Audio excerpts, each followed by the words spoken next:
Hello there. We are going to Scotland to speak about the rural, the farming and the lambing and all of that with Daye Tucker, rural leader, right? Yeah. What does rural leader? What is your what function? is the role of a rural leader? Yeah. Well, basically, there is an agency that's funded by Scottish government called, oh God, the lambing has taken so much out of me. And it is funded by Scottish government, and it's all about enterprise. And there's a rural aspect to it. So the funding that goes to the rural side of this goes to train people in leadership roles. Mm-hmm. And in 2006, I joined the Rural Leadership Programme, and I think that was the first one. There was a pilot one before that, but I think about 20 or no, there must have been more. Probably about 50 of us applied and got onto the programme. And it was absolutely amazing. I loved every minute of it. And we were trained and we were taken to Brussels, and we spoke to bureaucrats and MSPs, MAPs, taken to Westminster, and we were taken to Holyrood as well. Mm-hmm. And we all got very confident. We were then invited to a meeting with the OCD, which was being held up at, where was it? Not Inverness, Abbeymoor. Mm-hmm. So long ago. And we were invited because they knew that we would ask questions, which we did.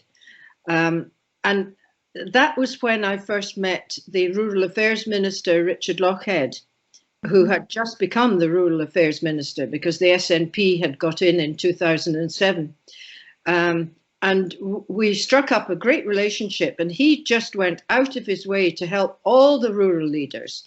We were also introduced, it was the first year of the Scotland Food and Drink Initiative, mm-hmm. which is now run by James Withers, who used to be the chief executive of the National Farmers Union in Scotland.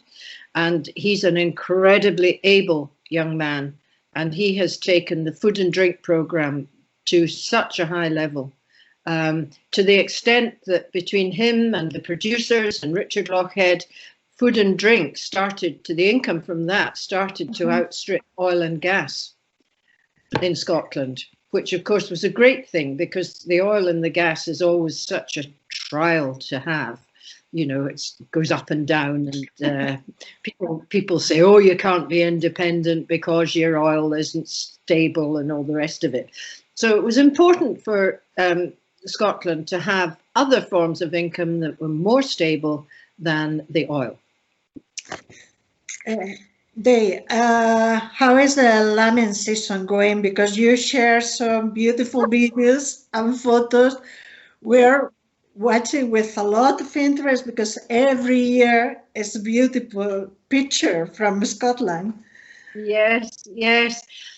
Well, the Spanish people they have a lot of sheep. There are a lot of shepherds in Spain, aren't there? Right. Is Spain not the biggest producer of sheep in the EU? I think you are, and then we're not that far behind. So yes, I'm sure you are interested. And I'm part of an EU group which shares information across the different countries. I find that absolutely fascinating. It's another reason that I just can't contemplate Brexit, because all of that will probably go. And this sharing of cultures and cross-fertilization of ideas is so important. I imagine you must have been preparing for Brexit. Did that help you cope with this crisis of the COVID-19 crisis, or has it just made things even worse? It hasn't made things worse because Brexit is still the overriding stress package that farmers have. Well, particularly this farmer, because sheep are going to be impacted most severely in Britain. particularly in Wales and Scotland, because we produce a lot of sheep. And we rely heavily on the export market to the EU. Well, if that is impacted on with tariffs, it's going to kill the trade altogether. So I'm afraid the stress hasn't gone away. COVID-19 hasn't affected farming, as you can imagine, because we work in isolation anyway. And on a personal level, I'm neither up nor down with it, but I'm certainly up and down with the exhaustion of lambing. Yeah, and about Brexit, is there any help from government, or how is the situation now with Brexit? Because I saw a message from the UK government say that the Brexit is going ahead anyway, even in the middle of this pandemic. So crazy. Absolutely crazy. I cannot believe. I mean, it's crazy. Brexit is crazy, in my opinion, anyway. But to go ahead under these circumstances where the government isn't being scrutinized because everybody's concentrating on the disaster that they're making of the handling of COVID-19, it's just appalling. And I just can't wait for all the exposés to come out. You know, about the Russian links and all these reports that have been suppressed by the government. But somehow the British public, particularly down in England, they're just sitting there as if Boris is the king and he's wonderful. You know, they just seem to be so ignorant about what is actually going on. Here in Galicia, with this COVID-19 crisis, there has been an increase in interest for rural affairs, especially with regard to food security, self-sufficiency, and sustainability,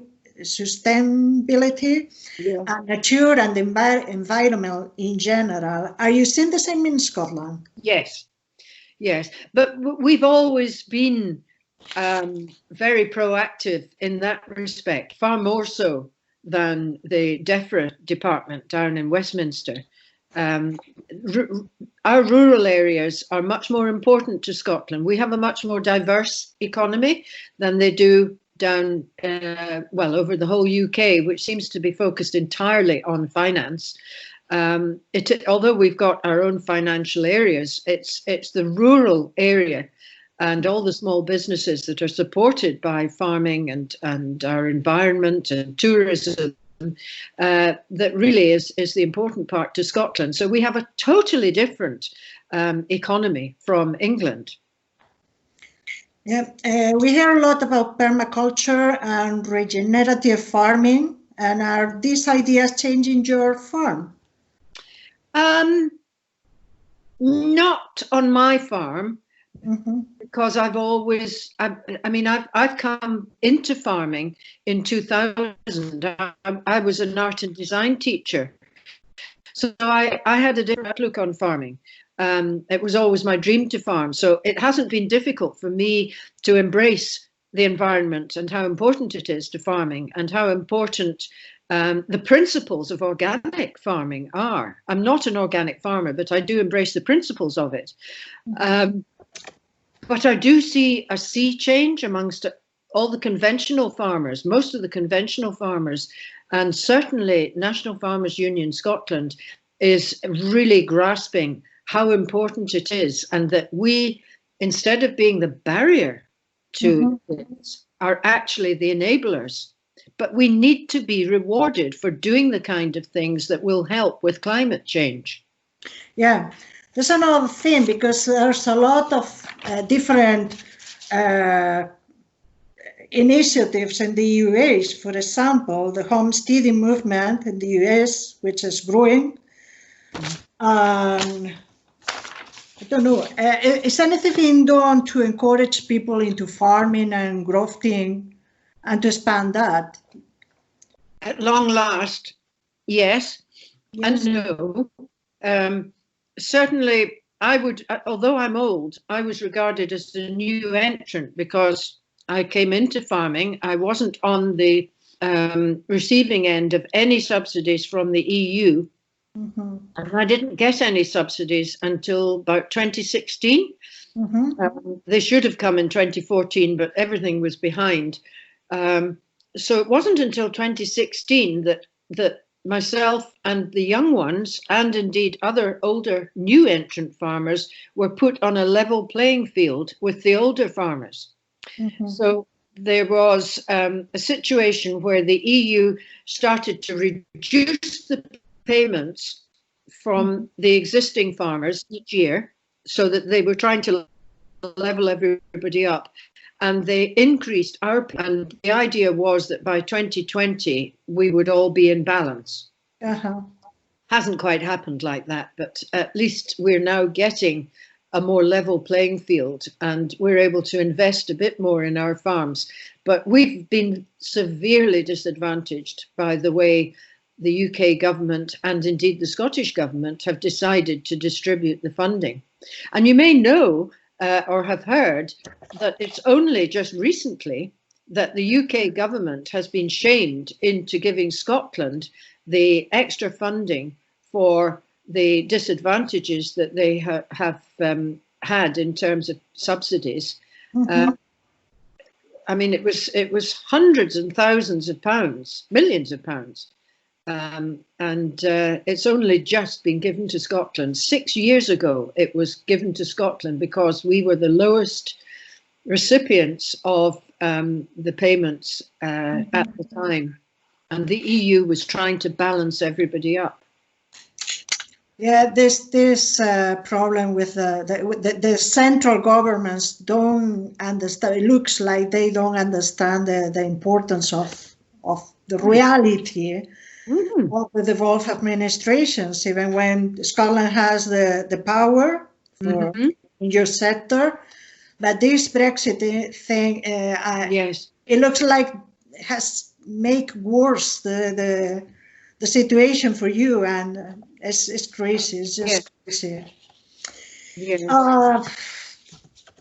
So here in Galicia, for example, the rural side, the farming, etc., they have a lot of problems also because Galicia is very rural.